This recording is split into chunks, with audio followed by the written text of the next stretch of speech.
Thanks for joining me today at InvestorIdeas.com, Cleantech and Climate Change podcast, looking at today's problems and solutions for the future. I'm your host, Dawn Van Zandt, founder of InvestorIdeas.com, and hoping to share our way of making a difference in climate change. Good morning. Today I'm talking to Jean-Pierre Collin, Executive Vice President and Director of dynaCERT Inc., trading on the TSX DYA, on the OTC QX DYFSF, and on Frankfurt DMJ. A company that manufactures and distributes carbon emission reduction technology for use with internal combustion engines. Jean-Pierre introduces Chris Grossman, Chief Operating Officer of Carbon Clean. Website is carbonclean.com, a dynaCERT's preferred service provider operating in Canada and the US. Chris shares how the Telematics data monitoring software can transform the trucking industry and help it meet expectations of fuel efficiency and carbon emission reductions. Carbon Clean is owned 20% by DISH, D-I-S-H, or dynaCERT International Strategic Investment Holdings, Inc., a wholly owned subsidiary of dynaCERT. Okay, congratulations. dynaCERT just announced the reopening of its offices and its newly updated assembly plant in Toronto, following the 4.5 months of closure from COVID-19. So can you talk about the reopening, the significance, and the upgrades that were made and the improvements that were made during this closing time, and how you really got to take advantage of this? Well, thank you, Dawn. You know, we read in the news that Victoria's Secret declared bankruptcy and Zara has closed 1,200 stores. Chanel, Hermes, and Rolex are stopping production. Nike is getting ready for stage 2 layoffs. Airbnb says they trashed 12 years of growth because of COVID.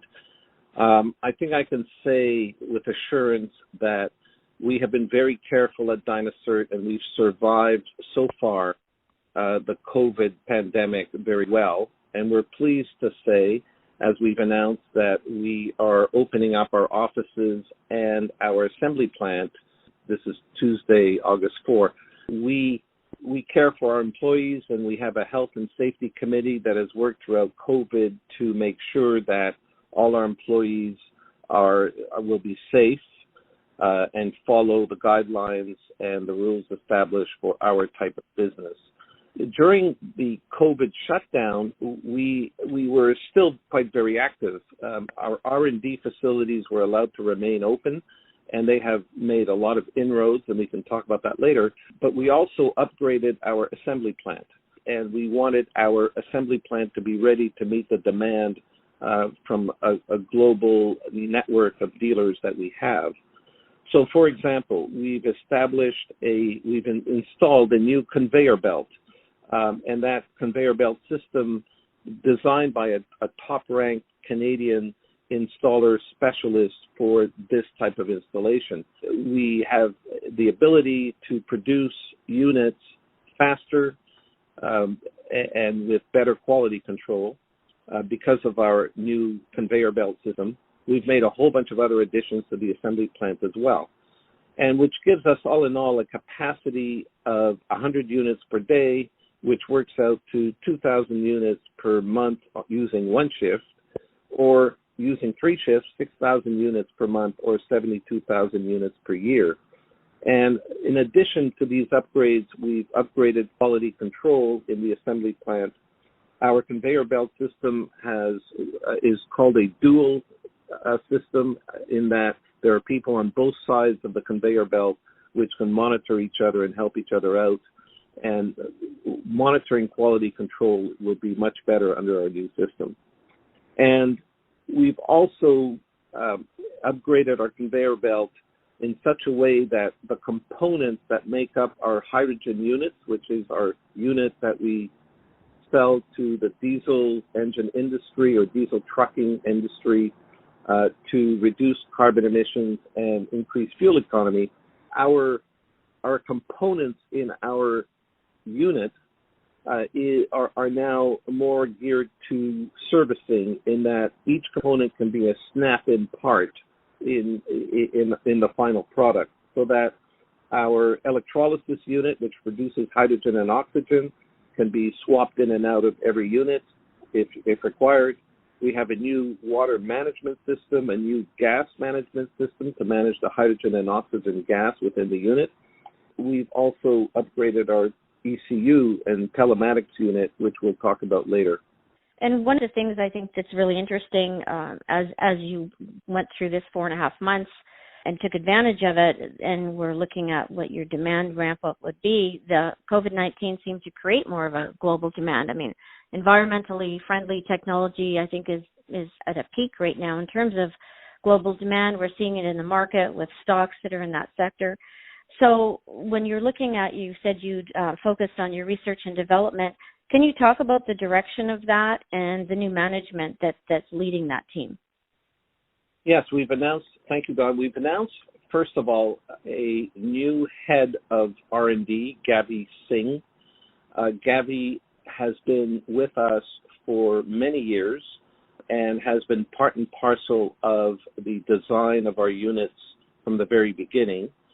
But during the COVID shutdown, our R&D facilities were upgraded with more space and more testing labs, more testing equipment. We have also hired our own trucking people to test our units on the road, and we'll continue to work very hard on applying our technology to new vertical markets. So initially, we have developed our HD1 unit, which works on long-haul trucks especially. We have many other models for different applications, but we have, with the HD1 unit for long-haul trucks and the HG2 unit for smaller trucks, our R&D department has come up with improvements, especially where we saw in the past vulnerable points that we needed to address before we take them to market. So, for instance, our new units rolling out in a few months will be absolutely more robust, have less moving parts that can break down or that require more careful attention to, and will have a simpler design so that we can have a more robust product. And that's what our R&D is focused on. And when you do an iteration like that from HD1 to HD2, typically how long did something like that take? What was the course of that from a development time? So our HG1 took 16 years and $60 million to produce. We perfected our technology, and we launched a couple of years ago our HG1. Our HG2, we announced last year that we had commercial production of the HG2, but we have held back and redesigned the HG2 to be much more robust. And those will be the first units that roll off our new assembly line coming Tuesday. But it's a completely new model, much more efficient than the previous model. Can you also talk about, from the news release, the strength of the company's balance sheet right now and what that really allows you to do moving forward? Thank you for asking, Dawn. And, my introductory comment was, look at all these companies that under COVID have had to either shut down or make dramatic changes to their business. During COVID, we were blessed with the ability, for a number of reasons, which I'll get into, we were blessed with the ability to raise capital. We now have a very robust balance sheet, about $18 million Canadian as we speak, which is more than we need in terms of cash given our forecasts. We did this because we did, for the first time in the company's history, we did a brokered prospectus overnight marketed bought deal with 5 different dealers in Canada. We raised over $8 million in that financing. That allowed us, it was one of the preconditions to upgrading our listing on the Toronto Stock Exchange, Canada's premier stock exchange. It also allowed us to list in the United States to upgrade from the OTCQB to the OTCQX exchange, Best Markets Exchange. And we're also still trading in Germany under 7 other exchanges, and we trade on all the Canadian platforms, the ATS platforms. So our stock is extremely liquid. Our volume on the Toronto Stock Exchange has ramped up since we've listed there. We enjoy a lot of liquidity, which has been very positive for us. And of course, when we talk about cash, we should also say we have virtually no debt. So we're a debt-free company in very good shape financial shape. That's a rarity right now. That is a very significant statement to make in these uncertain times. So I think that bodes well for the company.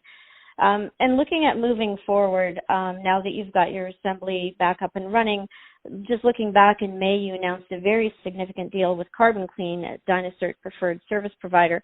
Can you talk about that relationship and the rollout and how that looks moving forward and their relationship with some of the largest fleets in North America?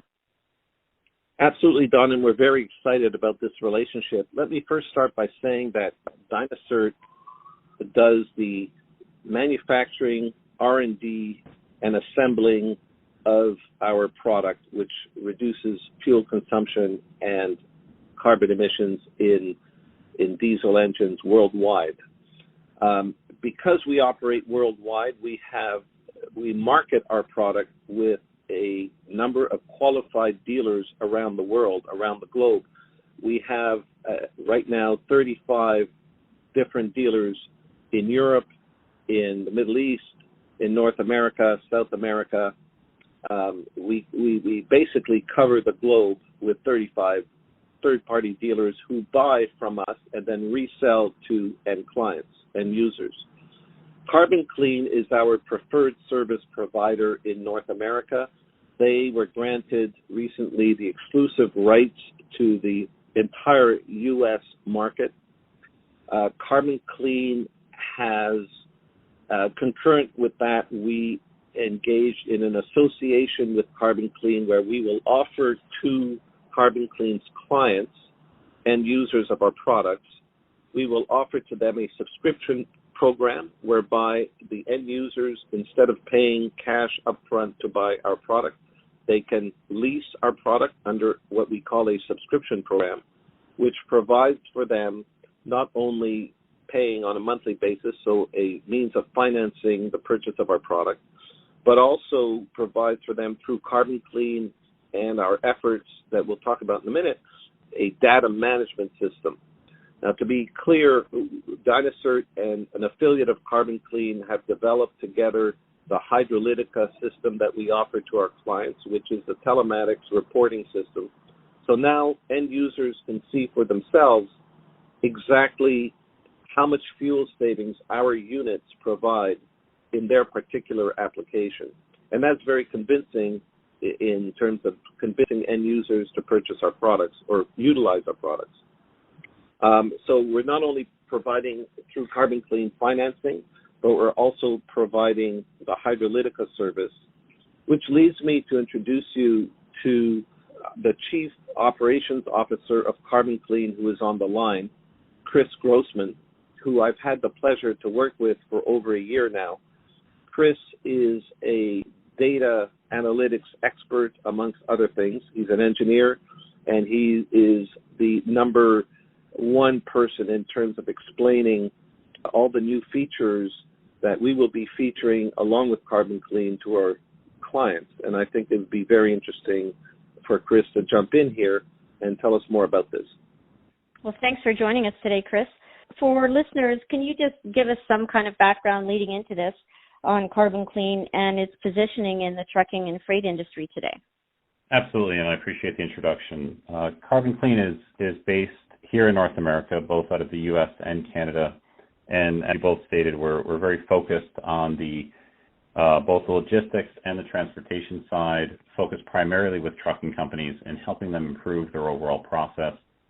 And our background as an organization has always been very focused on, delivering excellent services and products, and primarily focused around data and data analytics, where our philosophy is very strongly rooted around the idea that says that companies can gain a lot of benefits from understanding the analytics and the data that's being produced by their trucks, and they can make critical decisions and improve their businesses tremendously by really understanding that data and making decisions based off of it. Our relationship with dynaCERT has been fantastic for us because we recognized the science that their technology had that aligned perfectly with what our customers were looking for, which was to improve their own fuel efficiency with the trucks that they're driving, as well as by reducing their overall carbon emissions.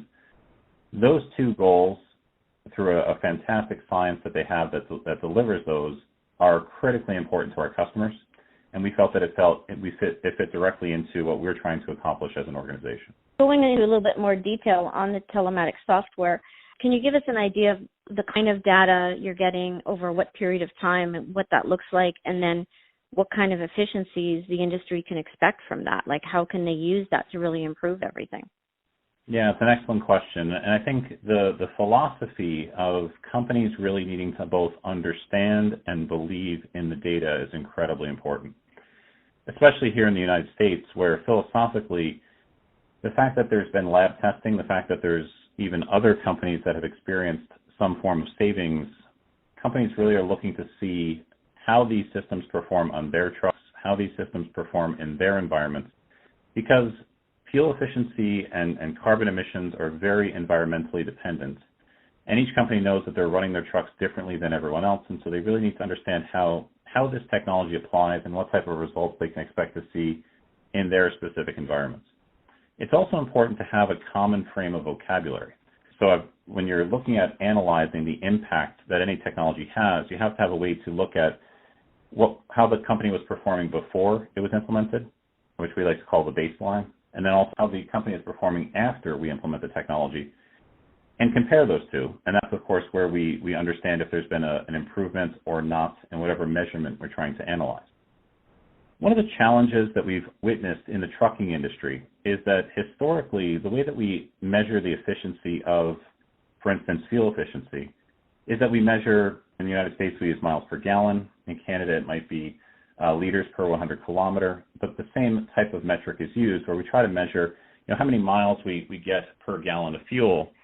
And we do that because historically that's an anchor measurement that we can all understand. Even if we're not in the trucking industry, we've all purchased or driven in vehicles before that utilize miles per gallon as the measurement to quantify how well or how efficiently a vehicle is using fuel. However, in the trucking industry, there's a lot of factors that influence miles per gallon.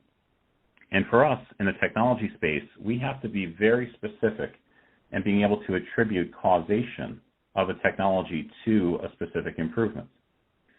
So for what we've done is we've introduced the concept of an EFU, which is an effective fuel utilization concept. And what that means is that we believe that companies need to take a new view as to how they measure their trucks. So if they have two identical trucks, one is operating at 5 miles a gallon, a second one is operating at 7 miles a gallon, there's a tendency of people to believe that the truck that's operating at 7 miles per gallon is operating in a more efficient manner. Now, those that are in the trucking industry know that there's several different factors that influence miles per gallon inside of a truck, the largest of which, of course, is the load that truck is carrying. So when we implement a technology like a dynaCERT technology and we show a comparison, and typically what we've been experiencing with our clients is anywhere between a 15 to 25% fuel efficiency gain, what we have to do is we have to make sure we can normalize that fuel efficiency gain per load that the customer is actually driving in their truck. And the way to do that is to factor in conditions such as load, temperature, and do so by giving them a before and after calculation that takes into consideration all those different factors, and we call that the EFU, or the effective fuel utilization. It's a concept that's consistent with the freight ton calculations and revenue ton calculations that companies are currently using to do some of their billing practices. And it creates a language that's consistent.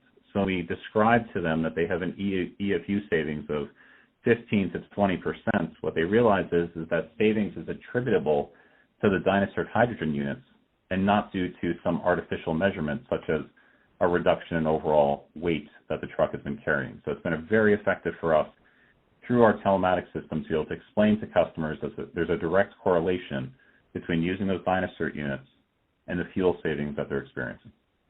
And again, just referencing COVID-19, we're seeing such a huge global demand from investors and consumers to really move forward with the carbon emission reduction technology and environmental technology.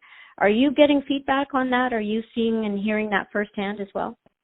We certainly do. It's one of the most important elements of our technology, in addition to reporting on the EFU, is to be able to reduce on the CO2e, or the carbon equivalent production of these trucks, and also track how the different elements of the dynaCERT technology are helping reduce this overall carbon footprint.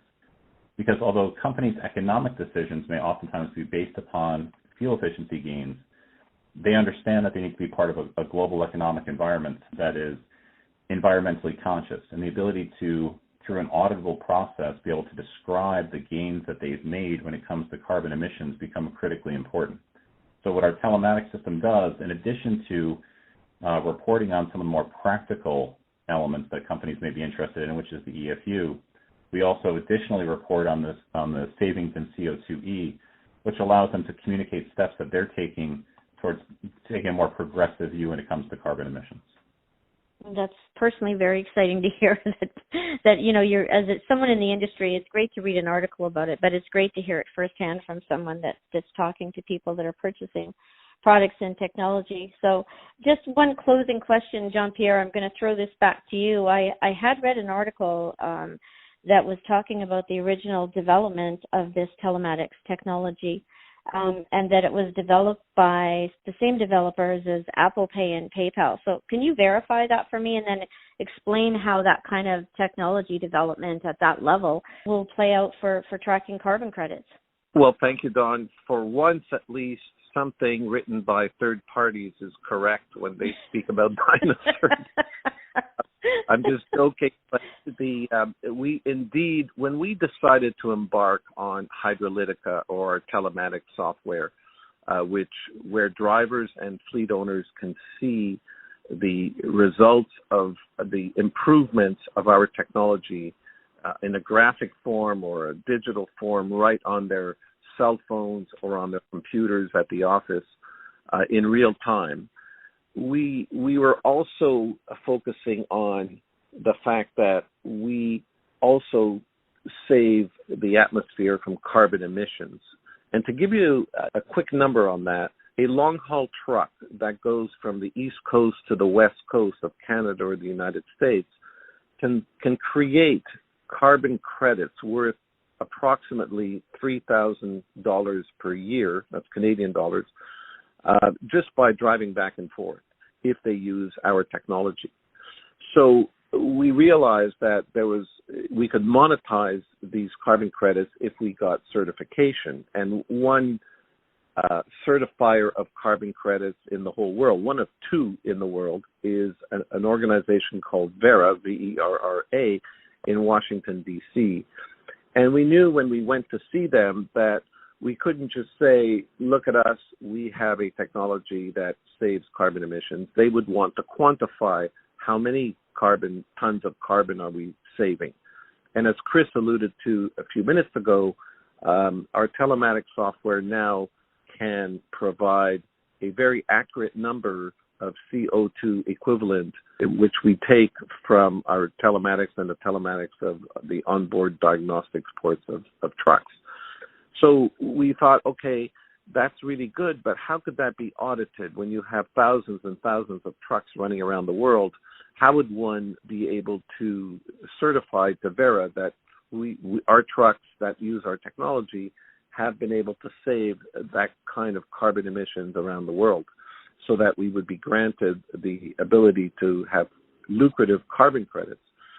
And it made sense to go to the people who develop the most secure kind of software. Think of it as many little bits of information that accumulate into huge value. And that is very much what the global credit card or payment system is all about. It's a lot of small transactions that have to be accurate and very secure and hack-proof. So we went to the people who invented PayPal and Apple Pay, which is a company called Corsario, and we gave them the mandate and the contract to develop the robustness of our telematics. And it so happened that this was about a year and a half ago, and it so happened that they were interested in our technology, so that became the birth of Carbon Clean. Corsario, the people who have developed Apple Pay and PayPal, or the software behind that, Apple Pay and PayPal, the security of software, are now our preferred service provider in that this has become Carbon Clean, which sells our units as well. So all this is true, and all this is exciting because we believe that we are changing the paradigm of the trucking industry and the pricing and the security of data behind it. Oh, it's very exciting, especially with, again, with COVID-19. People were purchasing so many things. There was more trucks on the road than ever. So it's great to see that, cleaner technology is on its way, and you're helping facilitate that. So I thank you both very much for joining me today. It's exciting to see that not only are you back on track, but you're moving forward with this kind of momentum. That's it for today. Do something great for this beautiful planet each and every day. To hear more Cleantech podcasts, visit the Cleantech and Climate Change page on Investor Ideas. You can find it on our top template. Also, Investor Ideas has a lineup of other podcasts and themes, including the AII, the Crypto Corner, our cannabis podcast called Cannabis News and Stocks on the Move, rated one of the top investor podcasts in the sector, Play by Play, a podcast looking at sports and esports news, and Exploring Mining. To listen to any of our podcasts, visit our podcast page on Investor Ideas at investorideas.com/audio. And a reminder, you can hear our podcasts on Spotify, iTunes, TuneIn, Stitcher, Spreaker.com, iHeartRadio, Google Play Music, and most audio platforms available to you. If you like any of our podcasts, we would appreciate you recommending them or reviewing them on your audio platform. And to help you follow and track clean tech and renewable energy stocks, Investor Ideas has created a directory of publicly traded stocks in the sector. You can find that by going to our homepage, looking on the sidebar and looking at renewable energy and environmental themes, and you'll find our stock directories there. Investor Ideas does remind all of investors to read our disclaimers and disclosures on our site. You can find them at investorideas.com/about-disclaimer.asp. It is important to read these. And this podcast is not an endorsement to buy products or services or securities. Investors are reminded that all investment involves risk and a possible loss of investment. Thank you again and have a great day. For disclosure purposes, Deep Green Waste Recycling is a paid monthly featured clean tech company on investorideas.com. Please visit our disclosure and disclaimer pages for more info.